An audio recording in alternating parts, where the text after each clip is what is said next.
They mocked her for being slow, old, and forgettable, until she mentioned a cold case, a hidden name, and a date that made a gang leader nearly drop his cigarette. It was just past 2:30 on a Wednesday afternoon when Amanda Jackson stepped out of Carter's Grocery on Highway 82, clutching a plastic bag with a bottle of peach sweet tea and a pack of sugar-free mints. The heat pressed down heavy on Madison County, Alabama, and Amanda's hips reminded her she'd skipped her stretches that morning. She wore a plain blue house dress, sturdy orthopedic shoes, and a wide-brimmed straw hat. Her walker had tennis balls on the back legs, the rubber soles worn smooth from years of use. There was nothing fancy about her, and she liked it that way. She didn't need fancy. What she needed was a quiet porch and her garden. But quiet wasn't what she walked into. 3 motorcycles sat angled in front of the store, chrome gleaming, engines cooling with ticking sounds.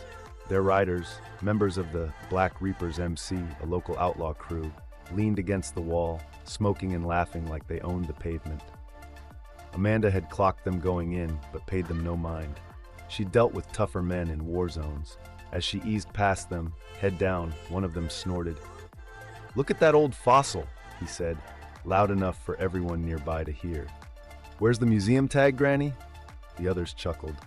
Another one fake coughed, mocking the sound of her walker scraping the concrete. Amanda stopped, just for a beat.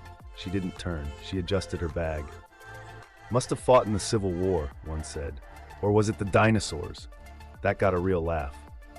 The leader, a big man with ink-covered arms and a rust-colored beard braided at the tip, took a drag from his cigarette and smirked. "She's a relic, man. Straight out of black and white TV."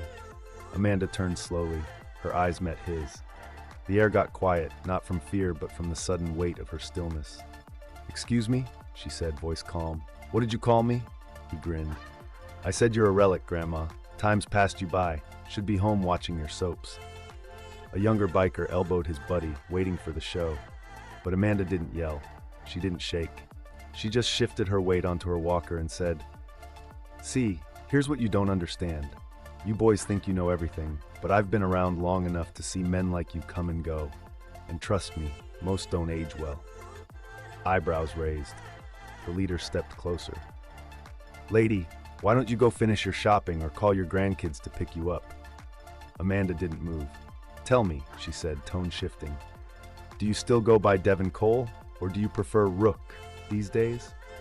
The laughter cut short. The man stiffened. His crew exchanged glances. "March 14th, 1996, Amanda continued. "An abandoned barn 2 miles outside Tuskegee, Alabama. That ring a bell?" His eyes narrowed. "Who the hell are you?" "Just an old woman," Amanda said, "with a long memory and friends who used to have access to places you'd rather forget." The silence that followed wasn't victory. It was a warning.